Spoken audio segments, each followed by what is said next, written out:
Good evening, everyone. Back again. We are finally in the month of May.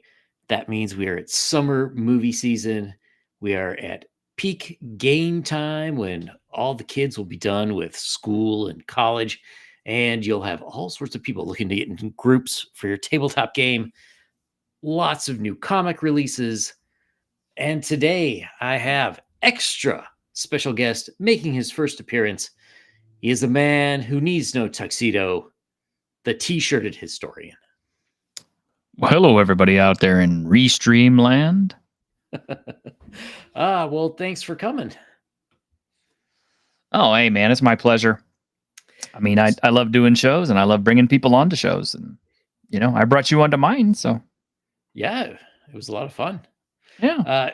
So we were talking a little bit backstage, and let me start with my thesis, which is entertainment has really, well, let's say Western entertainment has really sucked hard for the last, somewhere between 5 and 8 years. You could blame it on woke or social justice warriors or just really, really, really terrible ideas, terribly implemented by people with virtually no talent. So now that we're on sort of getting in the summer entertainment season, if good stuff were to come out, would anybody care? That is a good question. I think perhaps, I think media and Hollywood is starting to heal because I think they have been bleeding money probably since, I want to say 2019 was kind of like, to me, like the start of when all the bad media started coming out. And it just kind of continued on and on and on and on. And then now we're at this new stage where, everything is kind of like flipping in reverse. The companies have laid off as many people as they possibly can. They've lost so much money on everything. And they, the big parent companies are starting to look at these guys and go, excuse me, but we're a business. We're here to make money. So whatever it is you're doing wrong, you need to stop. It's not totally fixed yet, but it's getting there. Yeah, I mean, one problem when you're talking about big entertainment, whether it's movies, TV, or video games, or even the bigger producers of tabletop games, these things take several years to come to fruition. So, the sort of the climate change shift, shall we say, really hasn't even been a year in my reckoning. So there's probably still a lot of crap in the pipeline that they just have to get out. So I agree. It has been getting a little better in terms of things haven't been as overtly political, but they're still often terrible. Oh, yeah. Yeah. I mentioned a show on my show this week that obviously they learned nothing from when they released the video game of the same name. And by that, I mean The Last of Us, which is now in its second season on HBO Max. They completely, messed with my expectations on that one because not because I didn't know that Joel was going to get killed. I knew Joel was going to get killed. But what subverted my expectations was that they did it as fast as they did because they killed him off in episode 2. And I can only surmise that's because, Pedro Pascal, needed to get freed up so he could do one of his 8 million movies that he's in, because he's in everything. Yeah. So. Which to me is kind of weird anyways, but he's an okay actor, but I mean, he's not Ain't all the greatest. I don't understand the demand. Okay. The demand for Pedro Pascal is he is kind of a big, guy who can play soft, and he can play tough, and he can play suave. Mhm. and he's he's kind of inoffensive because he wears the Yes. fashionable stuff. The girls think he's cute and stuff like that because he has anxiety and that, and he is a Latin American. So, or actually, he's a South American. Sorry, he's Chilean. I Um, think inoffensive is exactly the best way to characterize the guy. hmm I Uh, mean, he hits everybody's buttons. He ticks everybody's buttons, and then you know he just delivers, I guess. He's not a bad actor to watch, and certainly he's had some great moments. I mean, his I think Game of Thrones is what really, really kicked him off, yeah. and he was so good in that. And then, he just became a household name, and everybody kept pushing him. And now, you know, he's at the point where they just stick him in everything. I mean, Yeah, I mean, I have to admit I've enjoyed him in The Mandalorian. Um, but then yeah, I also think back to like Wonder Woman 1984 and yeah. some other stuff like that. And he seemed, well, I don't know. It's one of those things where it's hard to say if he's like only good in certain roles or if he's just getting a lot of really bad material that nobody could save, I, I think it's just kind of a case of Pedro Pascal never says no. You Well, know what I mean? I mean, in all fairness, if people were throwing millions of dollars my way, I would probably do just about everything possible too. We all would. It's like I've said on more than one occasion. Everybody has a price at which they will sell out, and it doesn't matter how dear their IP is or how dear whatever it is they made. I don't think I have anything that's that particularly super duper valuable, but let's say I did have something that I valued so greatly above everything else, and then someone came along and started just plonking down, the $1 million bills. I Mhm. mean, I'd sell out, and who Totally. wouldn't? Who wouldn't? Yeah, I mean, look at exactly.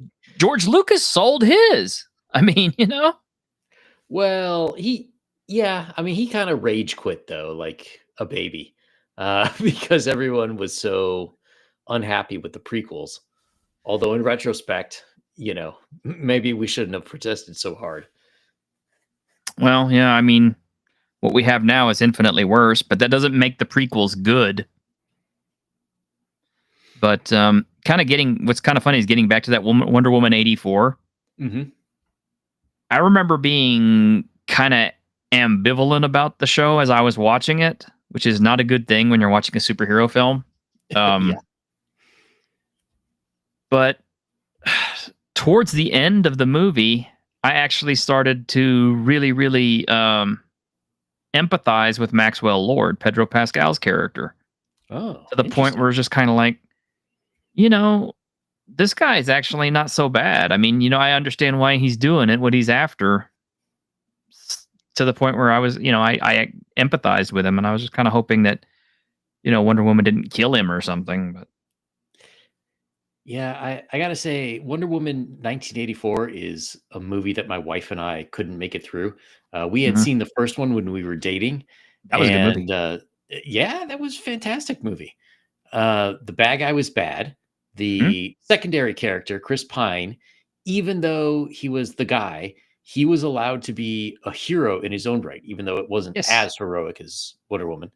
Um, but 1984, it was so bad, we had to turn it off.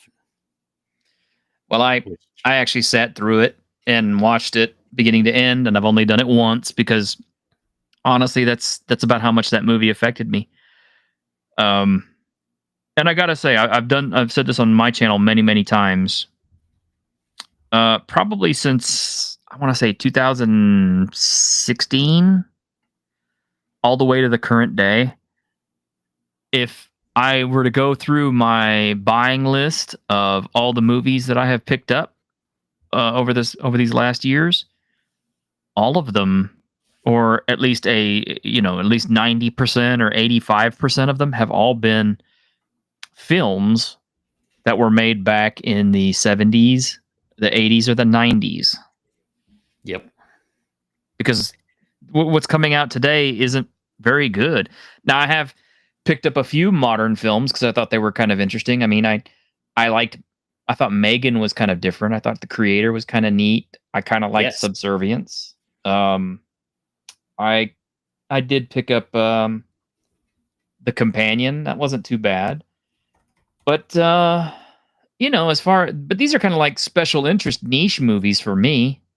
I mean, this is just stuff that I'm interested in. I mean, most of my other stuff is like Lair of the White Worm, Vice Mhm. Squad, Steel Dawn, Force 5, Avenging Force, Alienator, Breeders, Mutant, Inner Space.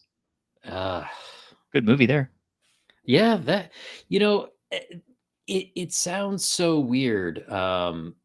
If I'm not quite sure how old you are, but if you were a kid in the 80s, there was something good to see virtually every week between May and September.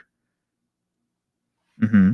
Something that, something new at the movie theater that we would consider classics these days. Whereas like now I can't even, maybe Infinity War was the last really mainstream movie that everybody would consider. I don't know if influential is the right word, but at least everybody would be able to reference it. That was pretty much the last time I watched a movie in the cinema. Yep. And I saw that thing twice. The only things I have seen since then, and they're easy to remember because I've only seen 3 movies since then, and they're all different years. I saw the Elvis biopic because I'm a huge Elvis fan. Oh, Um, hmm? what was the name? I haven't seen that. Elvis. Oh, Yeah, it's the one with Austin Butler. oh, You I don't don't know that know. one? I'm gonna have to look into that. Let me do a little bit of Google foo. Yeah, it's just called Elvis, made in 2022 or released in 2022. Oh, nice. Yeah, All right, all right. I didn't buy the film, but I did watch it. I did see Dune Part 1 and I absolutely hated it. Um Oh, you're showing off the trailer, huh? Okay. Oh, yeah. I better stop that, or they'll. I think they flagged one of my previous previous streams for doing that. But You got to be careful with that, yeah.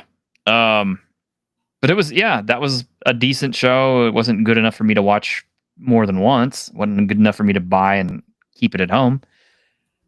I saw Guardians of the Galaxy Volume 3 because I was already oh yeah, invested in the first 2 films.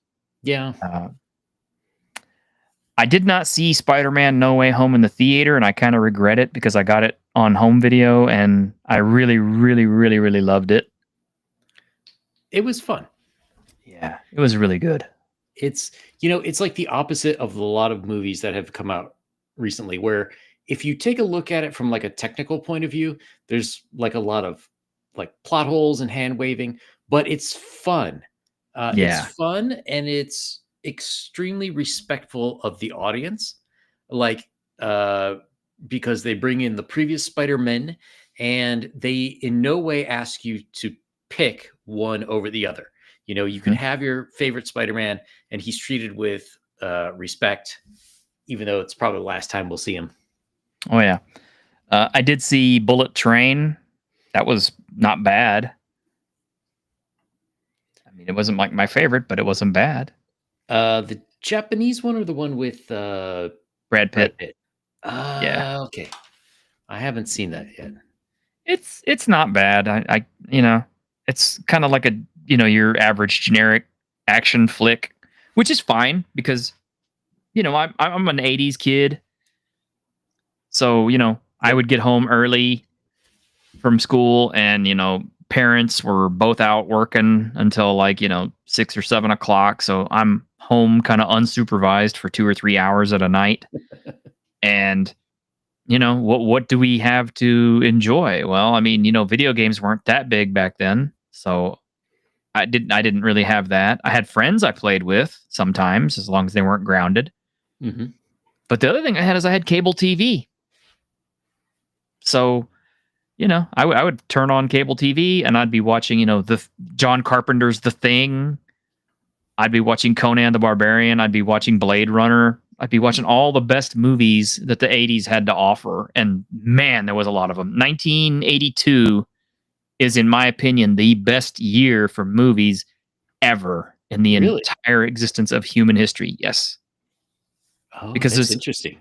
it's almost solid jam packed with films that I absolutely adore. It had Blade Runner, which is my number one favorite film of all time, hands down, will not be debated. It has my number two favorite film of all time, which is The Thing. It has my number three favorite all-time film of all time, which is Conan the Barbarian. Yeah. It was also the same year that E.T. came out. It's the same year that Star Trek II, The Wrath of Khan came out. Not arguably, the best Star Trek movie ever. For sure. For sure. I mean, I don't think there's anybody who will debate you on that. But, I'm sure there would be. I mean, there's still people out there who think that, The Last Jedi was a great film. So, yeah. Yeah. Since like these days, everything they seem to try to make happen doesn't seem to be happening. I saw the latest Captain America. It was, okay. I mean, it wasn't as bad as I thought it would be, but I wouldn't call it a good movie. Snow White seems to be horrible. Yes. Thunderbolts comes out today, getting mixed reviews already. Yeah, the YouTubers are already tearing it a new asshole. So one thing that's really kind of surprised me is the rise of foreign media, specifically Korean shows. Mm-hmm.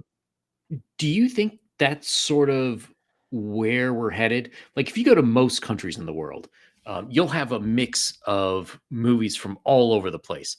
Whereas usually in the US, foreign films are few and far between. But do you think we're going to head more in that direction as Hollywood doesn't seem to be able to fill the demand? That's difficult to say. The problem with foreign films is in Hollywood, if you don't have at least one or two recognizable names with top billing, it doesn't work. Yeah. And every time they have tried to put, and I don't want to sound racist about this, but every time they have tried to put an Asian at the front of their movies, their Hollywood movies, and I'm talking some really good guys. I mean, like Chow Yun-fat, awesome actor. Questionable English, but yeah, every time they've tried, Jackie Chan has had some breakthrough success. Obviously, Bruce Lee had really huge mega popularity and then, died like the falling star that he was. Yeah, got himself shot. Yep. Shot. So I lived in Beijing for 4 years, and I did a lot of kung fu, and I knew a lot of people, and they're all convinced that he was shot because he was I forget her name now, but he was getting it on with this actress who was either married or the girlfriend of the head guy at Golden West, which was the big film production company out of Hong Kong, and also Raymond connected to Chow? the triads. Yes. Raymond Chow. Yeah, I'll never forget that guy. So Raymond Chow, the guy who was so awesome that when he did Game of Death, he literally used footage of Bruce Lee's actual funeral in the film to make a buck. Yep. Well, that's a special FU to the guy stupping his woman, I guess so. I think her name was, I want to say it's maybe Betty Ting Pei Pei or something, but I could be wrong. Something like that. But I don't know. But I mean, the point is, it's very few times that you put an Asian actor from Asia. Simu Lee does not count. No. Okay, as much as he would like to claim that he is the first Asian lead, I'm God. Like, sorry, sir. Where have you been? Did you just wake up yesterday? Were you just hatched? it hasn't always gone over very well. I think that's true, but I think, especially with the new exposures to the Korean shows like Squid Games, you Mhm, know, everybody loved that. I don't think there were any white people in there. Um, mhm. so I'm kind of wondering if, like, by all these other countries, like being on various streaming services, if that's sort of going to habituate us to accepting things that are more different, I guess you'd say, than Culturally standard. diverse. Yeah, than the normal American slash occasionally British and occasionally Australian movies. Well, I mean, I don't know. Every time they try to cross-pollinate, it never quite seems to work out very well. Well, actually, let me rephrase that. It sometimes does work out very well. There was the new Shogun movie show that Yeah. came out with oh my gosh, Sonata, I think his name was. Hmm. And I think he actually was like a producer on the thing, and that show did extremely well in Japan, and it tracked well here Hmm. too. So that Yeah, was, yeah, that was a I big mean, thing. yeah, I agree. I think if it were on a larger platform, it would have done even better. Mhm. And Kane, yes, I know Doctor Strange movies were decent and have Asian co-stars that were solid. Yeah, but I'm talking about Asians front and In the center lead, yeah. in the lead role. I mean, because you had Shang Chi and the 10 Rings, and with Simu Lee, who is I guess he considers himself to be God's gift to Chinese culture or whatever. Yeah, that guy's But hilarious. I he remember, is. uh, I remember, I made a video some years ago. Uh, this was like right after Endgame, saying that Chinese people would love Shang-Chi Mhm. because it's got like they love 3D graphics. It's about quote unquote Chinese culture. That's what they're going to make it. And I said that they would not have the Fu Manchu, which would have been a big problem. And there were like, it was weird. I remember at the time my channel had 26 subs, not 260, just 26. And all of a sudden, the video was flooded with Chinese people disagreeing with me. And I remember I got in a debate with one of them who seemed rather reasonable. And I said, the biggest problem with this movie in China is that Chinese people think both Aquafina and what's his name, Sim Miao Lee, or Simu Lee, yeah. yeah, Simu Lee, they both think they're very ugly. And that's going to be the biggest problem to adaptation in China. I mean, I mean, I'm not a judge of how Simu Lee's his physical appearance. I mean, he looks fine to me, but I don't he doesn't make my he doesn't do anything for me. I guess I should say. I'll try to be a little bit polite about it and not go even though I'm already into a beer here. Um, but you know, uh, you get the flip side of that though, and like Disney Plus puts out The Acolyte, and then they put the Korean head actor who was in Squid Game, and that Uh, show sucked.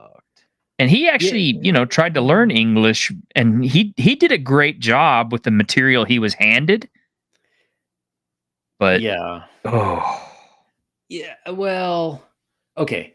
I know he tried, and like I'll give yes, him an E for effort, but his English was terrible. Um, just like if you wanted to stick me in a French movie, if it wasn't an English speaking role, it's gonna be yeah, horrible. Now that guy, he could be like Jackie Chan.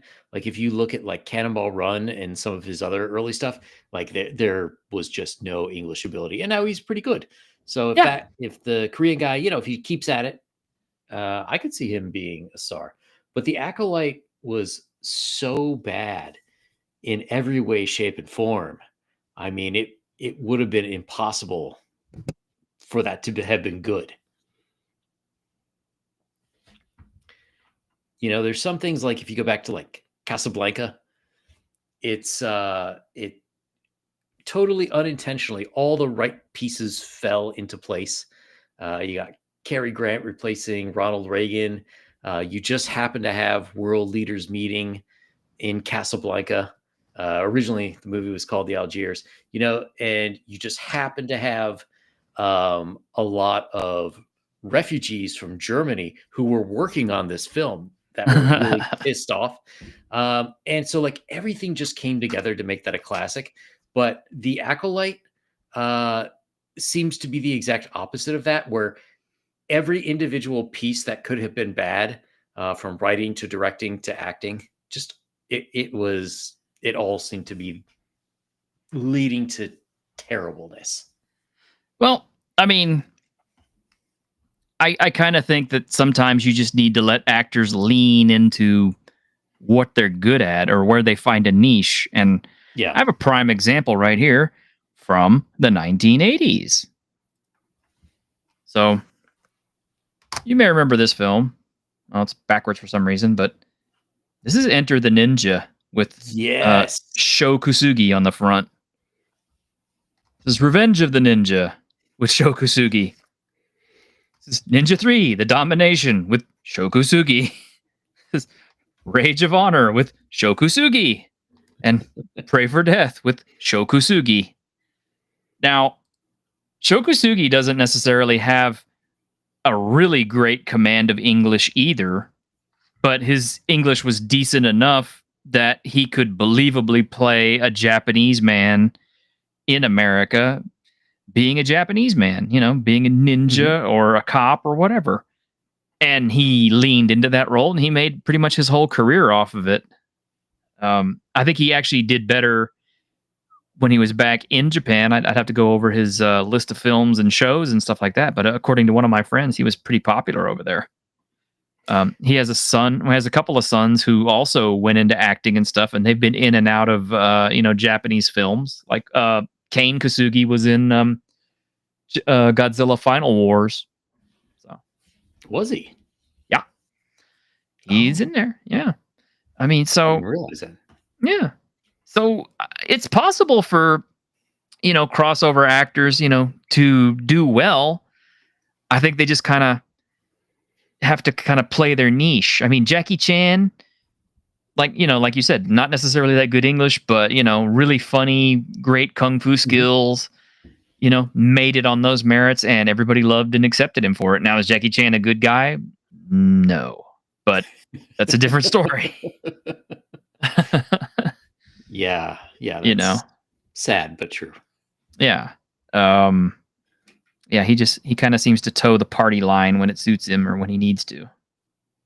I think Simu Lee is kind of in the same sort of thing. My understanding is he is kind of one of those actors who will say whatever the studio instructs him to say because his career depends on it. So. Yeah. Well, that kind of happens when you start saying too much to begin with, Mm-hmm. Then you're sort of at their mercy. Is there anything you're looking forward to that's coming out in the near future, or?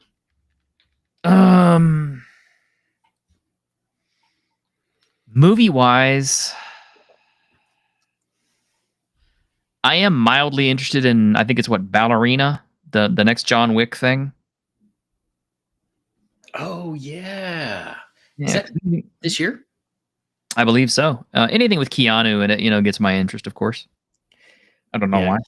Keanu's in that phase where, he can just tell people to go pound sand if something isn't at least mildly interesting. Yeah, he is. But he also seems to be a genuinely good human being. And it's like, as much as they try to find dirt on him, it's kind of like he doesn't have any. So. He's in that position that we kind of wish Henry Cavill was in. We're like, if Keanu wants something done, it's going to get done. Whereas I think Henry's got the right instincts, but he's got not enough mojo to make things happen. Yeah, which is sad because, it always made me happy that Cavill was in something because he was he's a true nerd. Mm-hmm. And so he makes me feel like he's one of us done good, which I guess is kind of his whole appeal. Yeah, absolutely. It's just, it's just a shame with him. Even the Superman movies, like it was never quite right. Like he really needed to be in a good sort of old-fashioned type of Superman movie. Hmm. Yeah, they didn't need a nihilist doing the symbol of hope Yeah. in comic book fandom. That that did not need to happen. Although I will say that the Zod fight between Zod and Mhm. Superman in Man of Steel, that's probably the best superhero fight I've ever seen captured on film. Hmm. I Interesting. mean, yeah, I mean it's just the way that they were hitting each other and buildings were falling and they were just, you know, crushing through everything. I'm kind of like, that is a believable kind of thing that you have two beings that are that scale of power are just hitting each other and causing that kind of destruction. Yeah, that's true. That is true. The And we don't effects were good. I didn't really like the neck snapping, but nobody did. yeah, But that's the thing. Like I said, Zack Snyder's a nihilist. So, yeah, when you get a nihilist to do who's supposed to be the symbol of hope and truth and justice and all the good and bright things in your universe, you're going to get shit. well, I mean, that certainly does explain most of the rest of the Snyderverse movies. Yeah. And I mean, I know people who are like insane Snyderverse fans, and I'm just kind of like, I don't see it. Now, if Snyder had been picked to do a Batman only movie, Yeah, it might have been great. it might have been, except for the fact that right there in the Batman movie, Batman is sitting there destroying people. I mean, Yeah. he hit, he threw one guy into a crate or something like that, or smashed him with a crate. And I'm just kind of like, did I just see a blood smear happen on the wall behind him? So, I mean, I will say Snyder's definitely got a certain aesthetic about him, mhm. which is it was nice to see movie studios that would at least give that a try. I wouldn't say it was entirely successful. Patty clearly disagrees with me, but at least they were willing to give that a try. Whereas now everything just feels so homogeneous. Oh, It's like I thought Guardians of the Galaxy was a good movie, but I yeah. think it was one of the worst things to happen to the MCU just because after that everything had to be like that style of humor. Yes. There is that. And that is a good point. But that's the thing. The studios don't know what it is that makes their movies great. So when something does hit that they weren't expecting to hit, they're busy scrambling trying to ape it in future releases, Yep. and typically it doesn't hit. And then they're still stuck wondering, why did this succeed so well, and then we did this and the formula is supposed to be the same, isn't it? I'm like, no. Yeah. Um and yeah, It's Patty, I didn't like the third Guardians as much as the other two, of course, but I had to watch it for completion's sake, and yeah. you know, I mean it was okay, but I wouldn't put it as great. I preferred the Christmas special. That was a great I that didn't was a see it. I great don't show. I don't have Disney Plus, but I don't have it either, but oh, I see. I see. Say no more. it's out there. It's out there. It's out there. You could find it. Um, but to me, like Um, that was a great use of the characters. well, and here's the thing too. I don't want anybody to think I'm a Snyder hater, because the very first film of his I ever saw was the remake Dawn of the Dead, and I saw that in the Oh movie yeah, theater, and that movie was so phenomenal. I got the uncut version of it as soon as it came out, and I think I've watched the uncut version at least 50 times or more, because A, I like zombies to begin with, and B, that was just a good movie. Um, I have Watchmen, and it, yeah. I mean, it was almost a comic book replication. I think I think he did the best possible job that we would see from a movie. Yeah, although I still think he should have just gone ahead and done the giant squid thing, but oh well. Yes. I mean, why go this far into the film to be this completionist and then just at the last second blow it out? I don't get it, but I don't know. I wonder if that was a studio thing. nah, I'm pretty sure it was a Snyder thing, or a writer thing. But everything he's done since then hasn't been there. I mean, I tried to get into it. I mean, it's like Army of the Dead. I thought, okay, well, he's had experience with a zombie movie. This is something I know he can do well. Let's watch this. I fell asleep. Really? That bad? Yeah, I fell asleep through it. Had to rewatch it again. Was just as bored with it the second time. Was so uninterested in it. I mean, the plot was so stupid. There were so many. I mean, there's just so many stupid things in that film. I'm just kind of like, really, dude? And I think that's part of where I started to dislike Snyder's, because it's when he started thinking that he could write. And I'm kind of like, dude, you can't write. You direct very well. You're like Ridley Scott. Okay, Ridley Scott, not necessarily a good writer. Actually, not a good writer, but you're good. He's good at shooting a scene and setting up a scene and blocking a scene and maybe getting some good dialogue out of his actors. Yeah. And the more Ridley Scott movies that we see, the more I'm starting to think it was his actors that were carrying his films more than him. Yeah. Well, I don't know. In some ways, it's hard to say too, because like if you look at old George Lucas, his old films were amazing.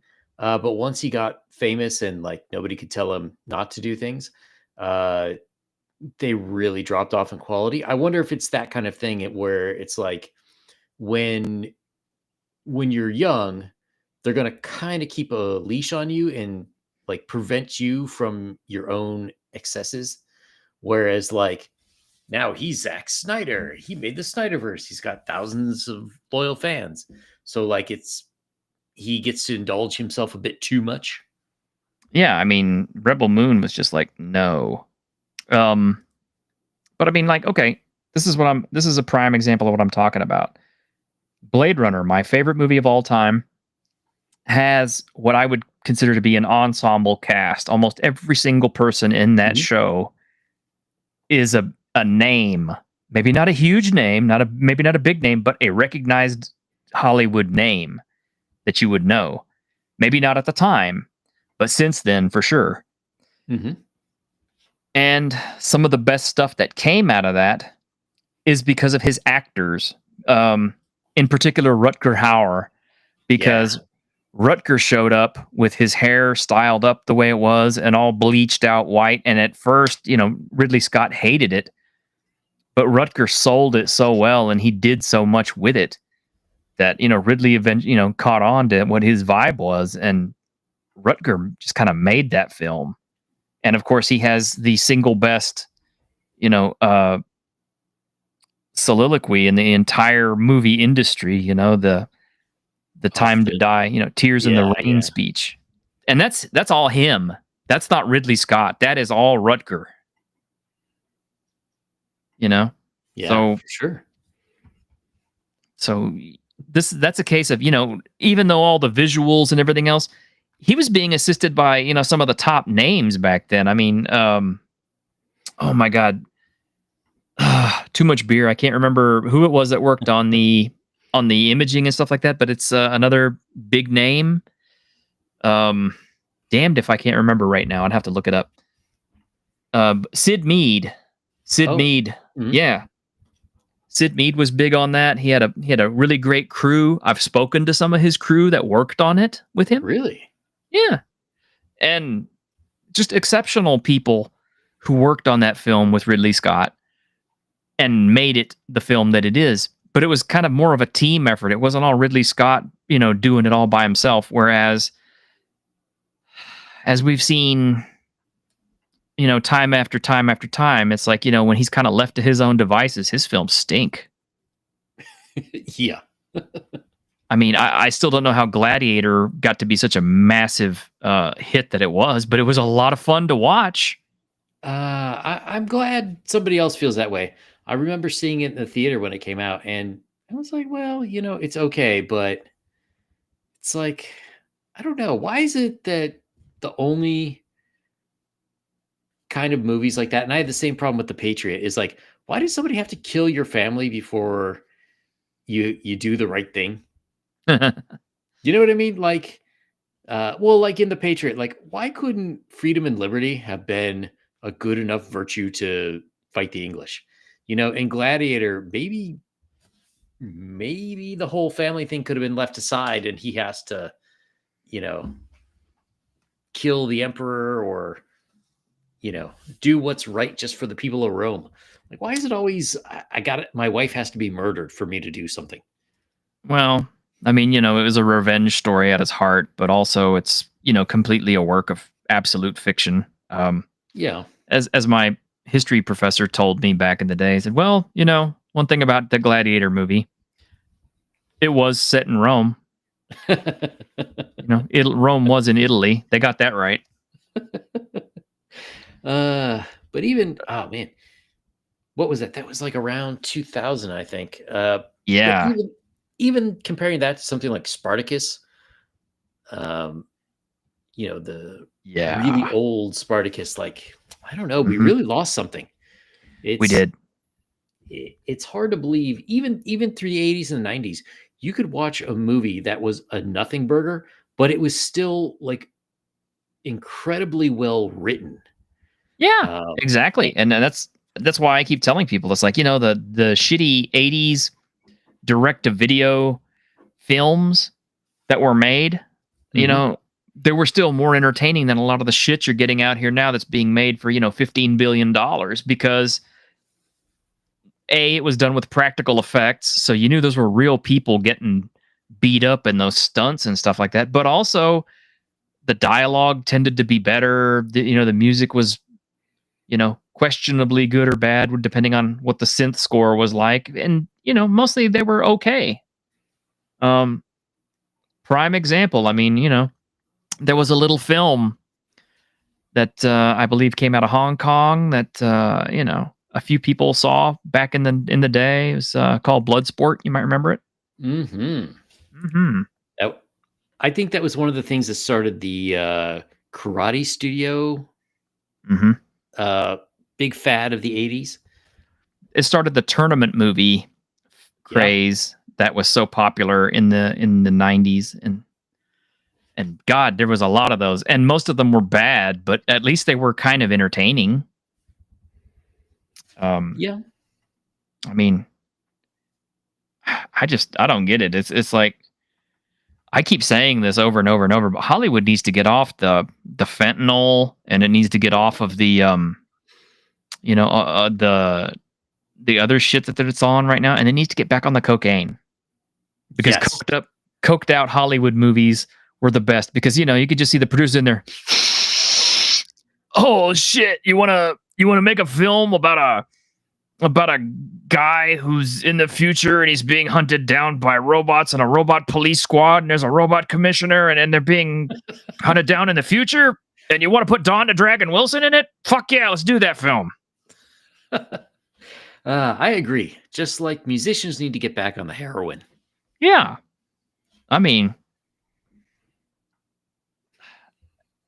well, they need to get off the auto-tune for one thing. And what's weird to me now is when I hear some musicians sing without auto-tune, like you see them live, and it's actually really good, and you're like, holy crap, I didn't know that guy could sing. Yeah, a lot of these guys and girls, they start out really good, but then of course the production teams take over and they harmonize everything. And I'm going to get kind of up on a little soapbox here. In the same way that if you create, let's say, a TTRPG or a novel with AI, auto-tune kind of makes everything kind of samey, Yes. which is, one of the things I don't like about using AI to write your stuff or using AI to do anything of that, because it really does. It sounds samey. There's not very much flourish. Okay, I mean, it's like, give you another example. One of the reasons that everybody started going back to LP records is because they liked how warm it sounded. They liked the little scratches on the records, or the little, that you would get off of the records. Because we had digitally perfect sound with CDs and MP3s, and yet it was the young kids who actually preferred the warmth of the LP. And it's the same thing when you do stuff that's not auto-tuned. It's the same thing when you write something that isn't proofread by Verily or checked out by AI or done by AI. It has your touch. It has your thumbprint on it indelibly. Yeah. Yeah. That's true.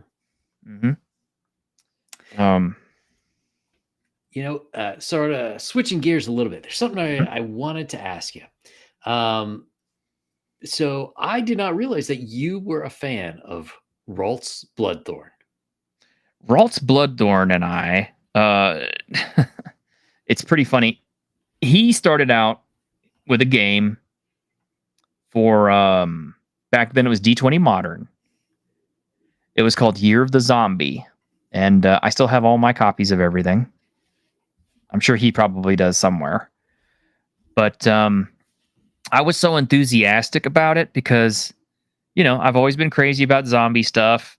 We were at the point in time, I want to say in the late 90s, early 2000s, where we still had video stores that were, selling or renting out movies on the cheap. And zombie movies had made a comeback. And zombie movies, of course, were cheap to make. And so there was tons and tons and tons of zombie movies on the shelf.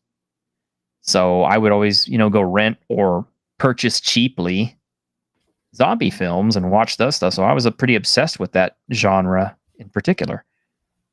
So when I found somebody who actually made a D20 Modern zombie game, I of course had to jump on that and learn more about it, because that was at the height of the 3.0 and D20 Modern phase. So that was like 2000 when those were released. So I want to say this was 2000, 2001, 2002. And at that time, Ralt had a message board. So I hooked up with him through the message board. And at that time, I'm still doing digital artwork, not AI, but actual, three-dimensionally created figures posed and shot, kind of like cameras. And with, maybe digital effects added in, in post-production.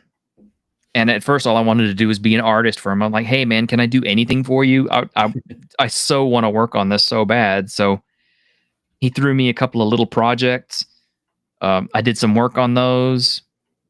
And, the rest is history. It's like, I actually he started trusting me a little bit more with stuff as he got to see more and more of my enthusiasm. And so I started writing a few things, and I still have those. We really collaborated on one big story that ran for quite some time, which was the Guide to Risen America, which basically follows the tale of this old cowboy across zombie-infested territory and all the things that he encounters. And the funny thing is, I remember when Tim first suggested that to me, he said, yeah, I'm going to have this Australian paratrooper be the middle character. And I said, dude, no. I said, dude, here's what you do. Make the guy like this old, cowboy type dude, like an old, badass, John Wayne type motherfucker. And, and so I showed him several pictures of the character, and, I said, and, maybe call him, Marion or something. And, he loved that idea so much, he ran with it, and that was our story, and it was Hmm, cool. that's And awesome. we'd probably still be making it if the company that was backing us at the time, and I won't mention them on the air, but hadn't basically screwed Raltz over on his royalty payouts. And I guess by extension, that means they were screwing me on royalty payouts. That seems to be a pretty consistent pattern with the publishing industry. Um, Hmm. so recently, Raltz has had quite a role. I guess getting struck by lightning twice has given the man superpowers, and he's written. I forget. I think he was like up to book 16 when I had him on my channel a Hmm. year ago. God only knows where he is now. I know he's done a couple more since then. But I'm kind of wondering, one of the things he said is that he loves Amazon as much as people might hate the owner. Um, Amazon has really been great for him because he can just publish his own stuff. He doesn't have to worry about like all the logistics of it. Really frees him up just to be creative. One of the things I'm wondering is his his books to me feel very pulpy, and Yeah. we're kind of if you look when pulps were big, you're kind of looking at like the 1930s, maybe early 40s. Yep. And to me, it just seems like the country now is in some ways in very similar positions. Uh, Threats of war breaking out all over the world are there. A lot of people not doing well financially. Do you think we're kind of in for a resurgence of pulp type books? And do you think that we may end up with sort of a groundswell of indie authors filling sort of our entertainment hole? Well,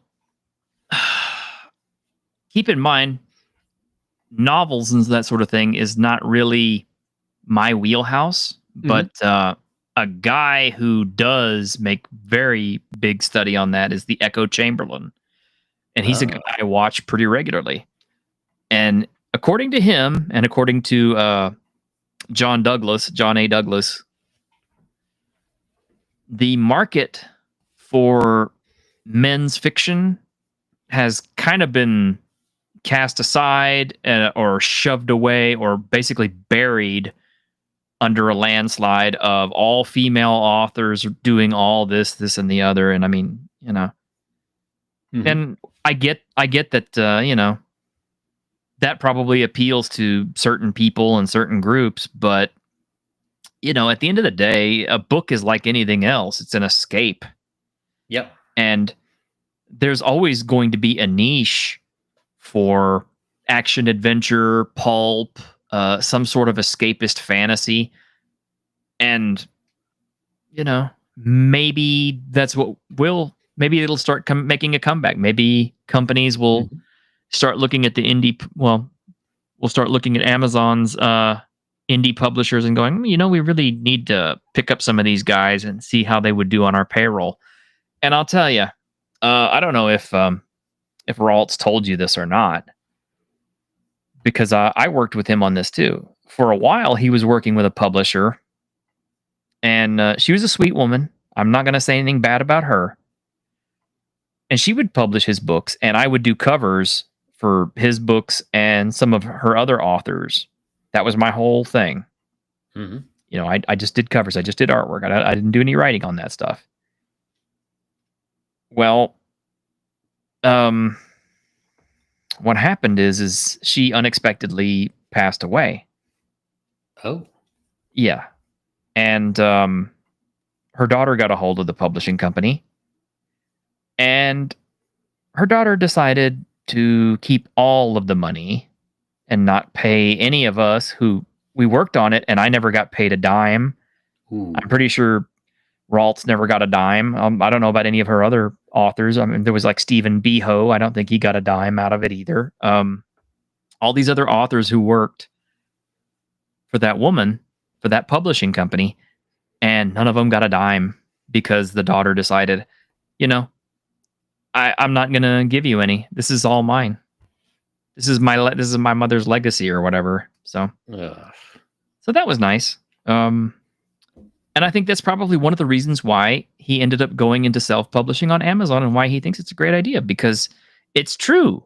Mhm. You try going through a publishing company and you don't really know what they're going to do with your stuff. I mean, it's like I've submitted Yeah. stuff to publishers just to look over, and they'll come back with all kinds of notes on what I'm doing and everything else, and I don't necessarily agree with everything that their editors say. And of course, everybody thinks their baby is the cutest, right? They don't want to hear, oh, your baby, has an eye that's kind of a little bit squiggy looking. You might want to have a look at that. But no, on Amazon you can get up there and you can publish your own thing. There's no oversight, and they sell cheap. I was a big Kindle buyer back in I want to say 2011, 2012, 2013, because I had downtime and I didn't really have the greatest phone in the world, and I didn't play games on the phone. I didn't do social media on the phone so much, but I read books. And so I bought lots of Kindle books and read a lot of Kindle books. And I would not have been exposed to some of these authors if I hadn't. And some of their stuff was brilliant. But you couldn't name half of these people because they're not big names.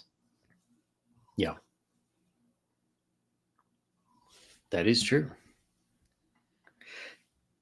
Still, I'm kind of wondering if, I think the quality is getting better. Yeah. The indie market overall is like kind of hard because, of course, you're going to find some real stinkers out there. But I think overall it's getting better. And I'm kind of wondering, even stuff like Lovecraft and Robert E. Howard, they were popular, but only in like very small niches. It wasn't until later, until their stuff blew up in the wider world. But the people in the know were very influenced by a lot of the pulps, and that came out into a lot of sci-fi and horror and the film noir era of Hollywood. And then later you started to see some of that going into TV, especially when it first started. So I'm kind of wondering if, even if the indie authors themselves won't be recognized as perhaps they should, if it can still help to push all these other industries into something at least more reasonable for fun, escapist entertainment. Well, I mean, a lot of people, when they set out to create something, they want to rewrite the world, they want to change lives and all this kind of stuff like that. My thing is, if I create something and I put it out there and even one person gets a smile out of it or enjoys it, then I'm happy with that. And I mean, my best example for that is an author who goes by the pseudonym Mindy Flythe, which is kind of an anagram for filthy mind. Yeah. Sweet person. She writes, or she hasn't written anything in a long time, and I'm a little worried, but I'll get to that. She wrote mostly, things that would be considered smutty.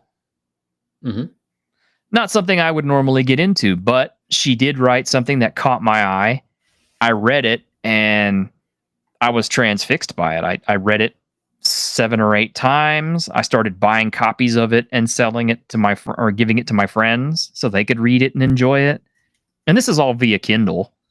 So it's not like she was making tons and tons of money off of me. But, when you find something that strikes a chord with you and you just want to share it out with everybody else, depending on what they get out of it, you don't have to change the world. Just make one person feel better. And that's kind of what she did for me. And I've spoken to her, through email correspondence here and there. But I kind of haven't heard back from her in a few years, and it's got me worried because at the time I had been speaking to her, she had already just beaten cancer, Ooh. and my fear is that she may have, relapsed with it and succumbed to it, or it's possible that she just got tired of the whole writing game and just decided to abandon it altogether. I really hope that's the case. I hope Mindy is somewhere, living a good life and happy and successful with whatever it is that she's chosen to do. I really don't like to think of her as being dead from cancer. That nothing makes me much more sad, but Uh, yeah, I hope she's okay. I hope she's okay. And I think I think Raltz kind of approaches stuff the same way. I mean, he gives away his books Yeah. as much as anything else. It's like he says, he knows times are hard and people just want to be entertained. Yeah. And well, hopefully he'll beat his health issues too. yeah, I hope so. He's a tough bastard, though. He really is. I mean, dude fell off the Berlin Wall, broke his fucking jaw. I know. It's kind of funny too because like he and I are not great friends. We've communicated a bit. I've had him on, but I know people who know him, and just the amount of stories. Oh, Like yeah. if you were to write a book or make a movie, people would be like, "Nah, that's too much." He's got a metal implant as I think it's a replacement for his shoulder socket, right? Mm-hmm. Um, I don't know how much of this I should say. This might embarrass Ralt, but yeah, apparently he was enjoying some company one evening, and people, he had his microphone left on while we were playing games, or we were on chat, and you could hear it going clink, clink, clink, clink, clink, clink, clink. So we were just kind of like, we know what you were doing. That's funny. Yeah, we used to play a lot of video games together too, because we used to play. We were really big on Left 4 Dead 1 and 2, especially 2. We played other stuff together, and we just gamed a lot with each other as much. I mean, because we were friends. When Fallout New Vegas came out, we were constantly making jokes about how bad the actor who played Ulysses was. And then I mixed the orange soda with the grape soda. Then you can imagine how it tasted. Oh my gosh, it's Michael Dale. Hey, dude, how are you? Thank you very much, by the way, for the Garbage Pail Kids picture, dude. I really appreciate it. Yeah, he's been going crazy with those. Yeah, he has, man. He's doing really good ones too. I'm really impressed with it. Yeah. Yeah, He did kind of make me look more like Chuck Norris than Keanu Reeves, but I'm okay with that. I mean, I'm just happy that he did me. So yeah, Michael, when you're done, you gotta get those printed up, man. mm-hmm. Get a whole set. Get a whole collector's set, Yeah.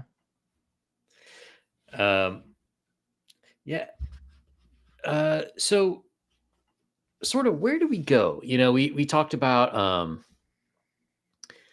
like movies, even political stuff aside, they're just not constructed well. Mm-mm. We have some signs of hopes, like in the indies. I don't know if you've been watching, if you were ever a World of Warcraft guy, but Yeah. there's new news from there where the new update, it's going to be all you have to do is press one button, and it will use the optimal like attack rotation against an enemy. So all you have to do is like spam one button, and it'll automatically do that. Okay, you know why this is? I can explain why. Well, my guess would be is it's too hard for normies to pick up. Like if you're just starting it out, there's too many options. It's too confusing. and they get shunned by the ultra super duper elite raiders. So Wizard or not Wizards, Blizzard. that's another. Yeah, Blizzard is trying to make it so that they can just come in and play with everyone else. That would be my guess. Yeah, pretty much exactly. And I come from the old school World of Warcraft because I had the very first version of it, Hmm.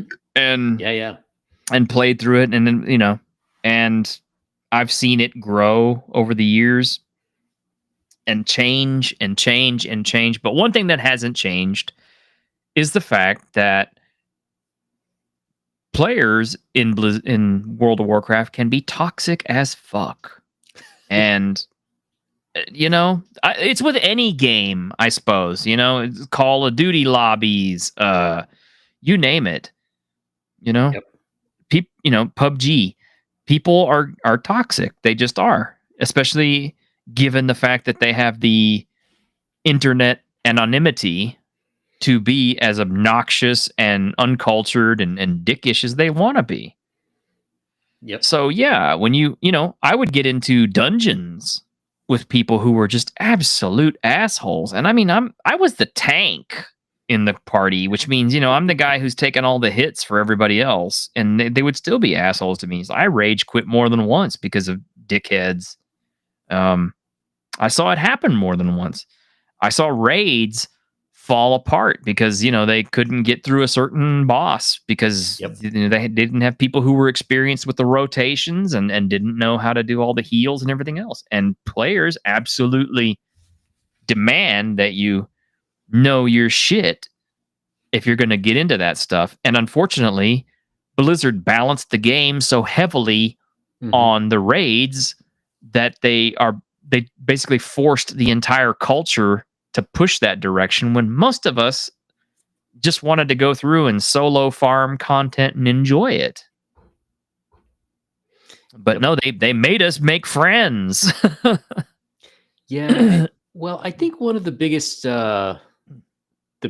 things that they made a mistake with was way back in I think it was in Wrath of Lich King, where uh, before you were on a certain server and you only played with people from that server. Whereas I think it was sometime around Lich King where if you were signed up to go do an instance or dungeon or whatever they called it, like now you would start being paired with people from other servers, and I think that really brought the civility way down. Oh yeah.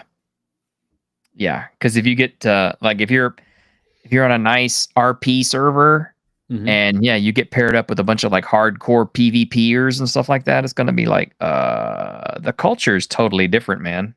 Yeah. Well, and even more than that, I just remember if you wanted to be invited to raids and you wanted to be invited to do things with other people, you had to be kind of nice. Hmm. You had to like have some understanding of what your role is and what's expected of you, and not to be an asshole about, loot Yeah. and all this kind of stuff. So, on your own server, you had a reputation which Hmm. you needed to maintain, which kept it somewhat more civil. Hmm. Whereas I think that all went out the window when, I'm never going to see these people again. And like, man, especially when they let in the Portuguese servers, Ooh. uh, I don't know why they thought that was a good idea, because then you had people you couldn't communicate with, and just the horrible things I saw Mhm. people like type to them was just like, geez. Oh yeah. Um, and I remember all the loot divvy systems like Mhm. DKP and I remember, for a while there, it just became a matter of gear score. What's your Yeah. gear score? Is your gear score high enough? Why are you using that gear? You need to get equipped with this gear. You need this Yep. gear or this gear. You need to go do some more dailies. And that was the other part of it that crushed me too, is the fact that Yes.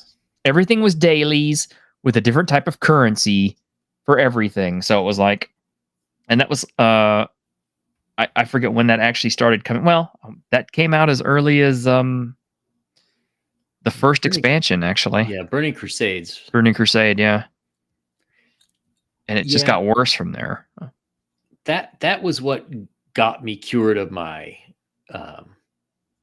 addiction, because I remember sitting there thinking like, okay, I have to do this one and this one to get a certain number of gold and farm ref with this, so then I could buy this. And I just sat there and I thought, if I got a real job instead, I could I could make real money and do real things. And then just like that, I was like, oh, I don't think I'm going to play this anymore. Yeah. Well, I mean, that's kind of what got me out of it, was the fact it was kind of like, I have so many other interests. I have so little time. I have work. Is this what I want to be doing? This infinite amount of farming all night on this one game. I have like tons of other games I'm ignoring. Yep. I have actual role-playing commitments I'm ignoring in favor of this. I could be doing something much more productive.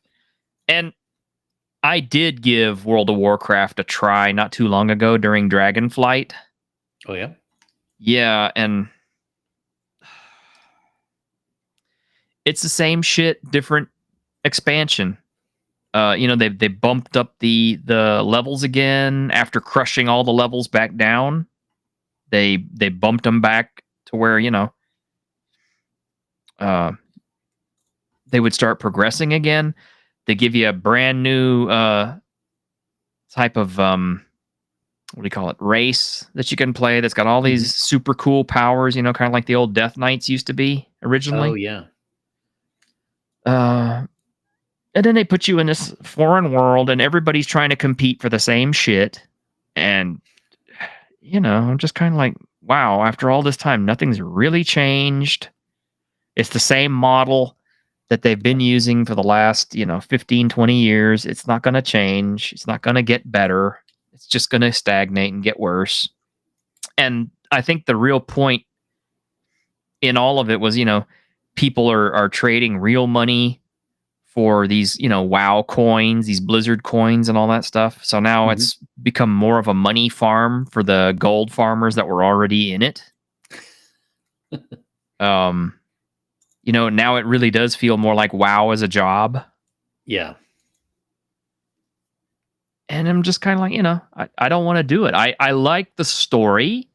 I love the lore. I love the characters. I followed a lot of that stuff, but it's just gone so far off the rails and I'm so far behind on all of it now. It's like, I don't even care. Yeah, they really needed to end it at some point. They should have done it several expansions back, and then just started a new one. Yeah. Instead, they just kind of keep upgrading the graphics and bringing out more content for it. And the thing is, that's what gets me. I mean, everything ends eventually. Yeah.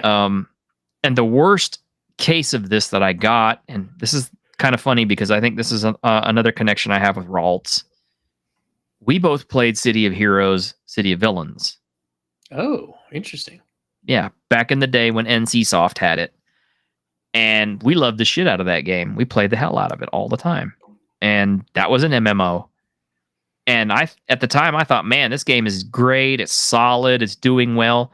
They were selling cosmetic packs and stuff like that you could buy to, make your character look cool and different and build new characters. And they had all these expansion slots and this and that and the other. Game seemed like it was doing better than ever. And I had just spent a bunch of money on all that stuff. And then they announced, in 2 months, we're going to be closing down City of Heroes. The servers are going to end and all this other stuff. And I was just kind of like, are you fucking kidding me? I just bought all this shit for my character. And it's all going to go away. And it did. I mean, now it's back, not with MCSoft.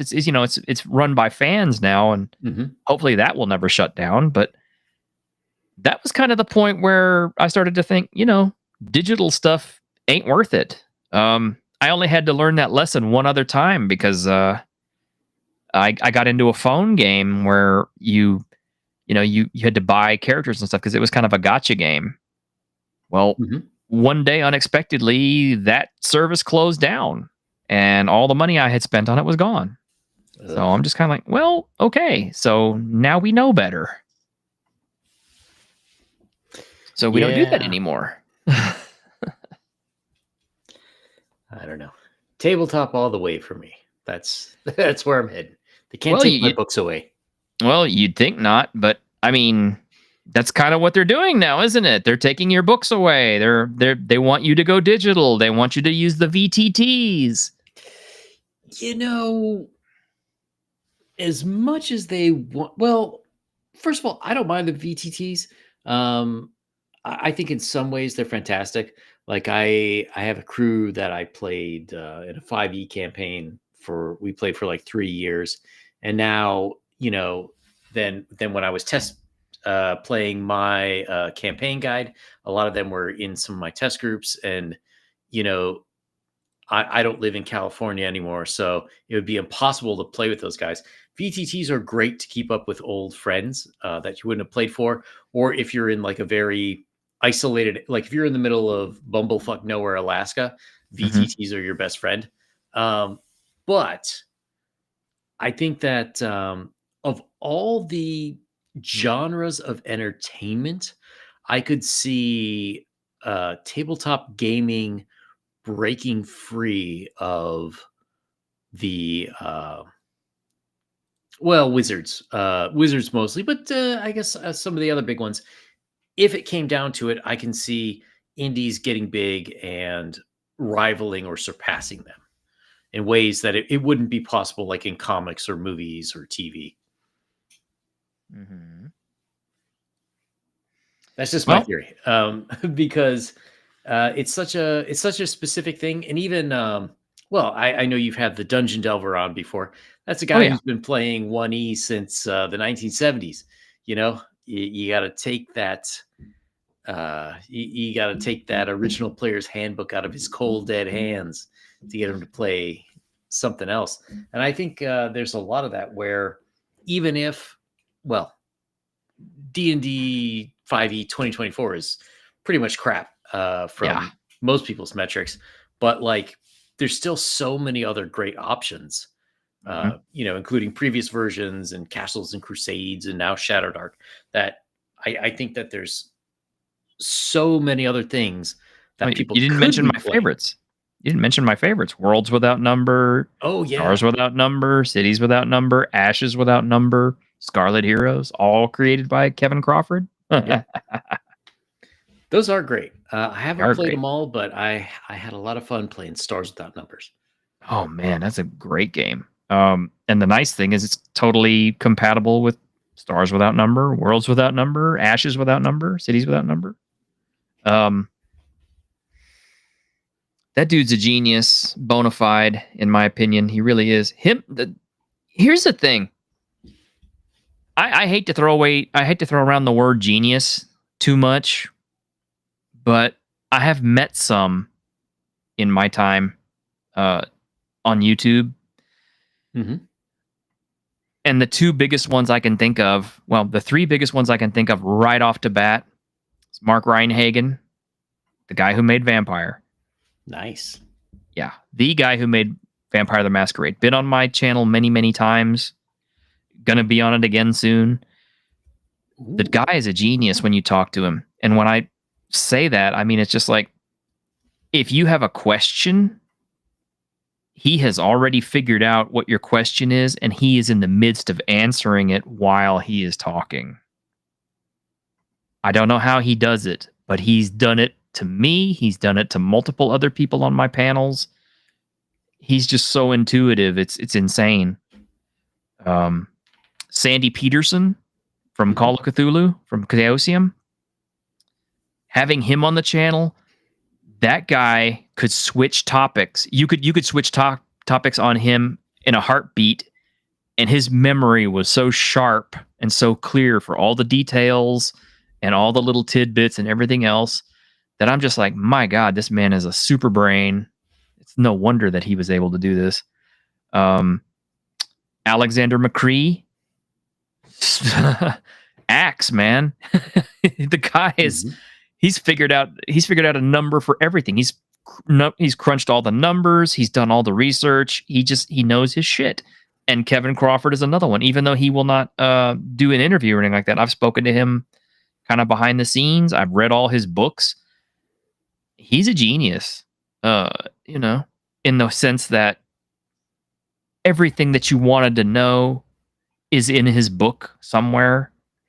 there's very little in there that's left to chance or interpretation, or if if it is in there left to chance and interpretation, it is by design.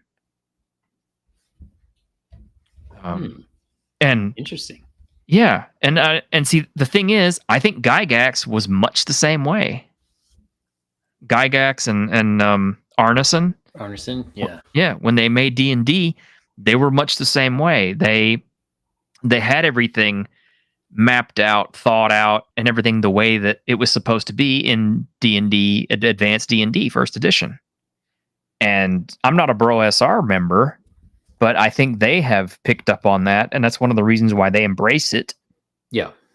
And I think that's why Delbert has never put it down, because he has realized it has everything he needs. Pretty much, yeah.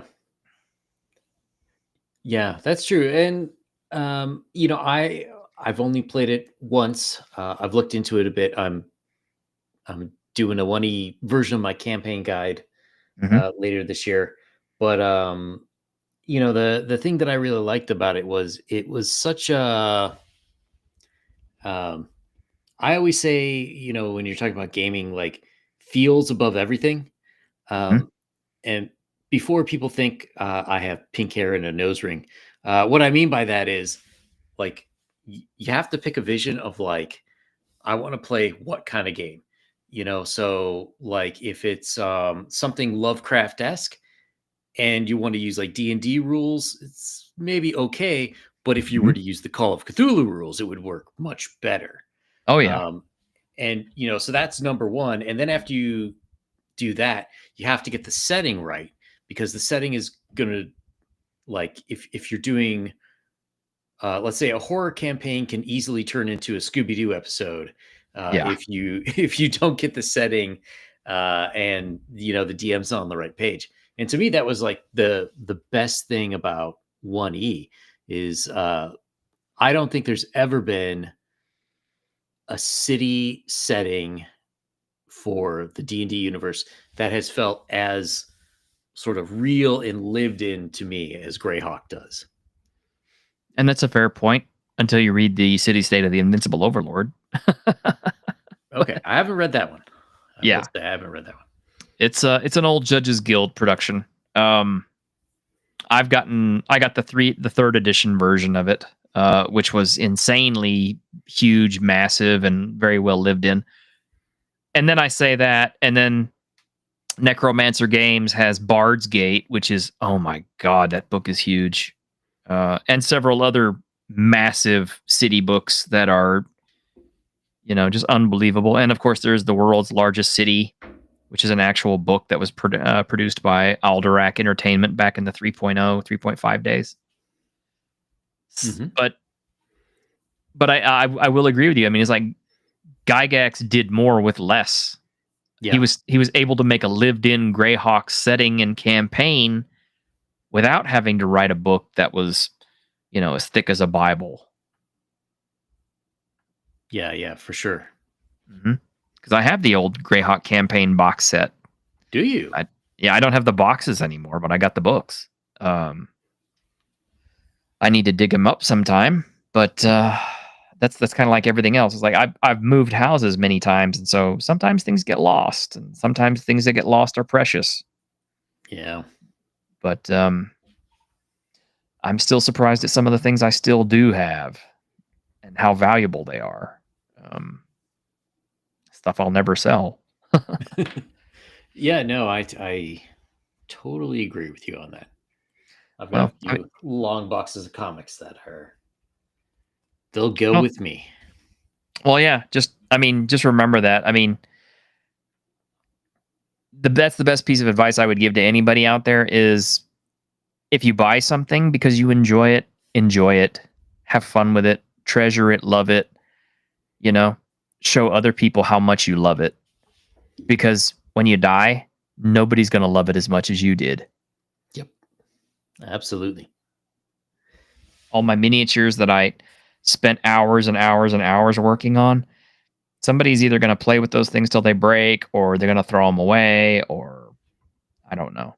I don't even want to think about what they're going to do to them. I damn sure know that they're not going to sit around and play Kingdom Death Monster or Zombicide with them.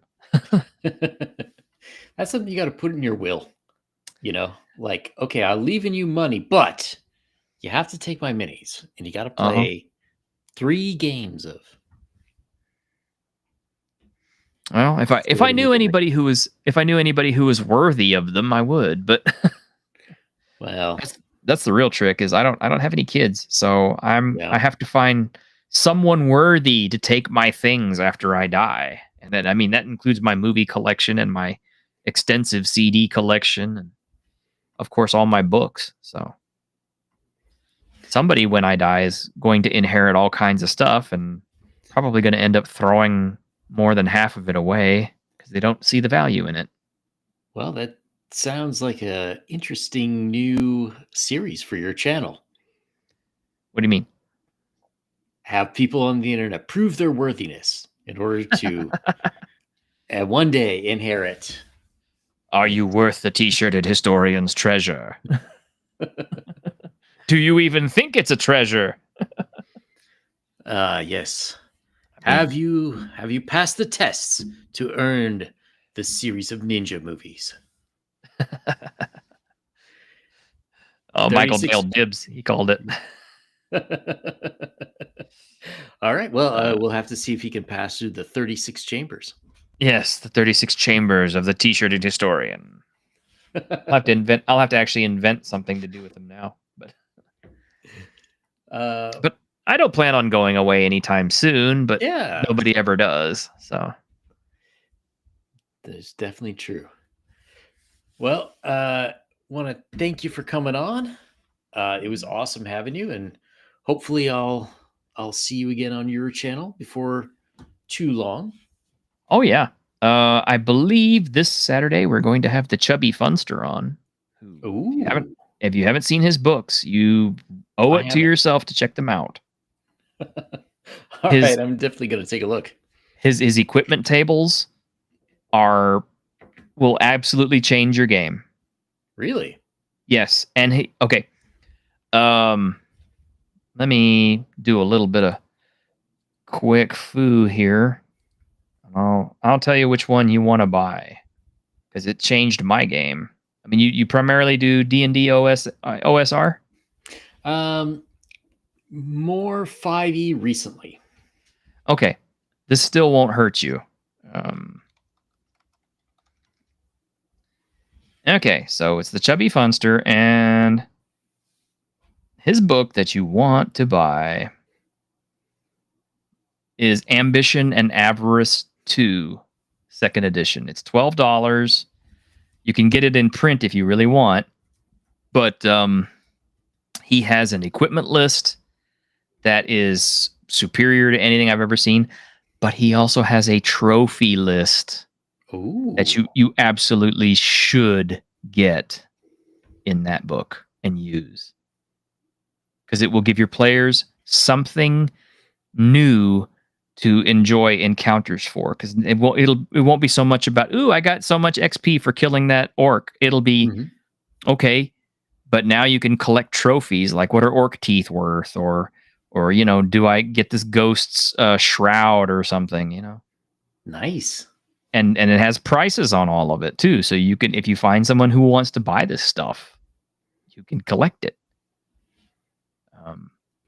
He's also doing a lot of stuff with Shadow Dark, which I don't know if you play that or not. But I haven't tried it yet. It's funny. I never heard of Shadow Dark until I was releasing my own campaign guide, and everyone was like, "Well, you're trying to be all Shadow Dark." What the fuck is Shadow Dark? But now I've looked at it and it looks interesting. It's good. It's good stuff. I like Kelsey a lot. I hope one day to talk to her. Me too. She's so big. She's so much bigger than anybody else I know. $3 million on a Kickstarter. Jesus, that's awesome. That's all of our dreams. For sure. That's speaking of companies that could break through, like I could see Shadow Dark becoming a much larger player in the TTRPG space. It seems like the D&D brand, has peaks and valleys, and every time it goes into a valley, we get some other system. Like first, it was Castles and Crusaders. Mhm. Then with the 4E dip, we got Pathfinder, Yep. and it seems like now with whatever godforsaken mistakes they've been doing with the new version, you get Shadowdark coming back. Mhm. So I could see, in 5 years' time, um, I I could see it certainly much larger, much more available in stores, and maybe even different genres of games.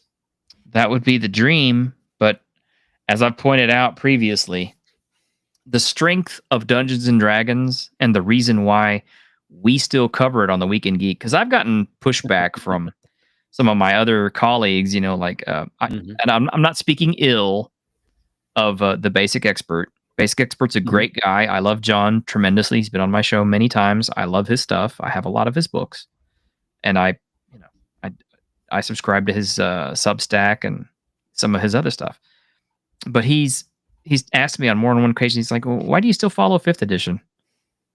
And or why do you still follow Dungeons and Dragons? I said, "Well, because it's it is the whale in the Yes. pond. As it moves, so too does it move everything else around it. And the deal is, Dungeons and Dragons is not huge because of its sales numbers or anything else. It's just huge because it's the thing everybody recognizes. Yeah. It's been around forever.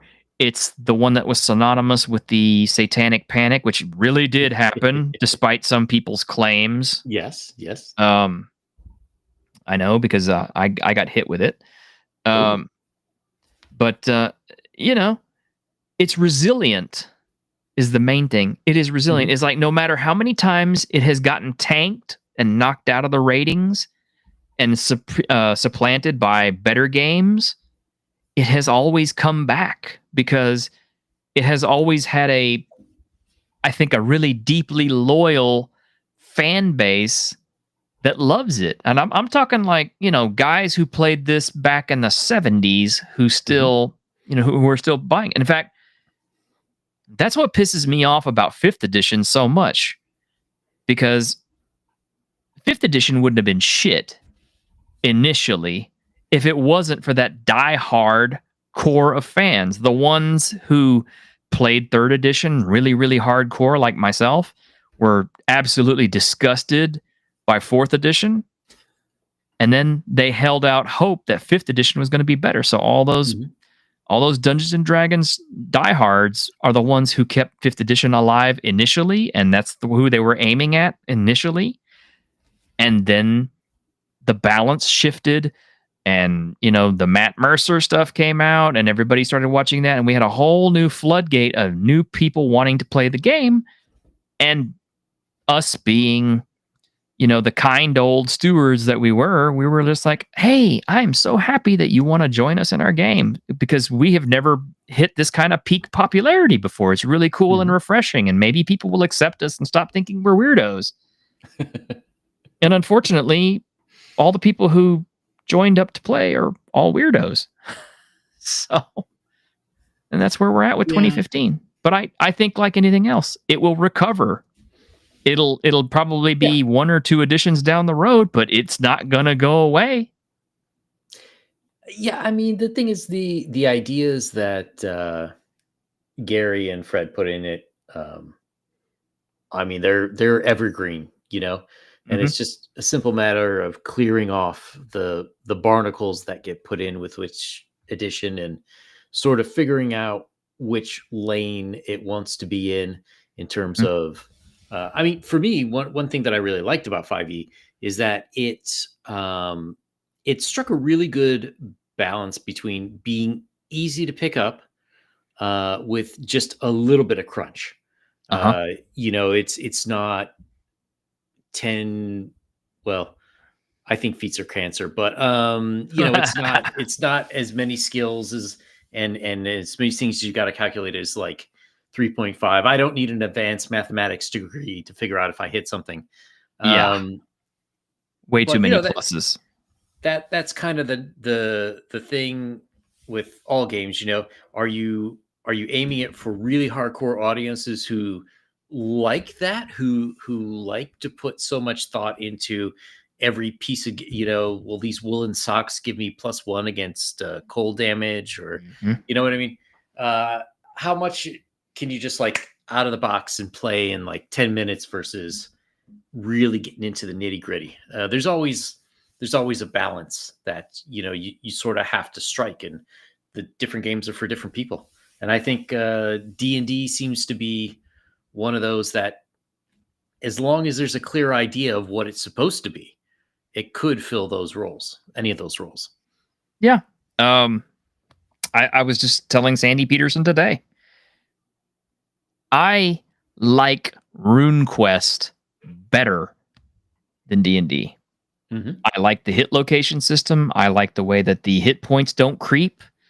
I like the way that skill improvement plays a part in the game. I like that it's situated in such a way as to where brand new characters still have something to contribute alongside veteran characters who've been around for a while.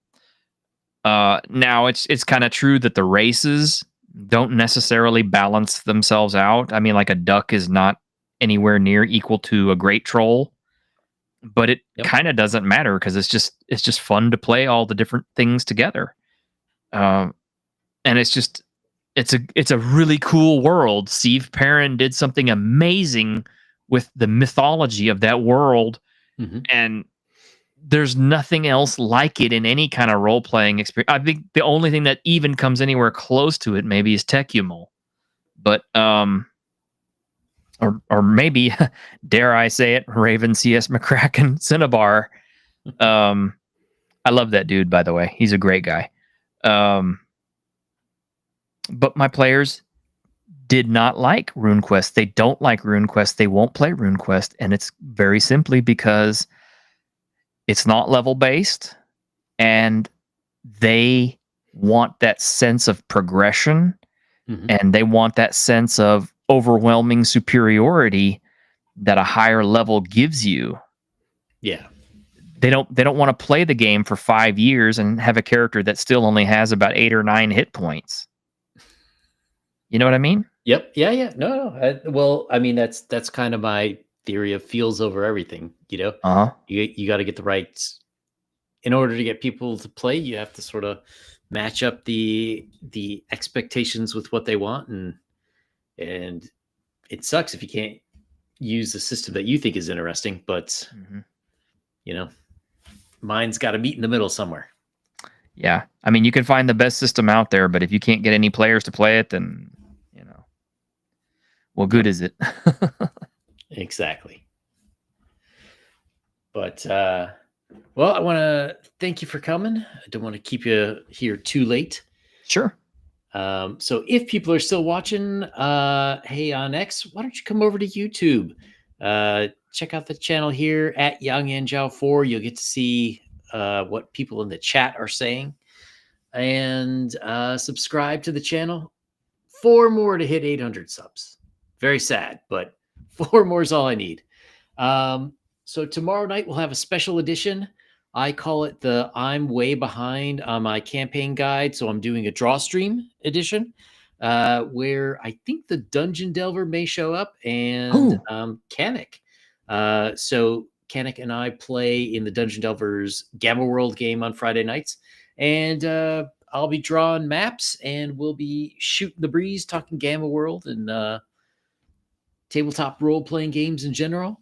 And on Monday evening, I will have Doomsword, who is another one who is in our Gamma World game. But we will be talking about, he is writing, he's got a first edition D&D book, which goes over the game and how to run it well.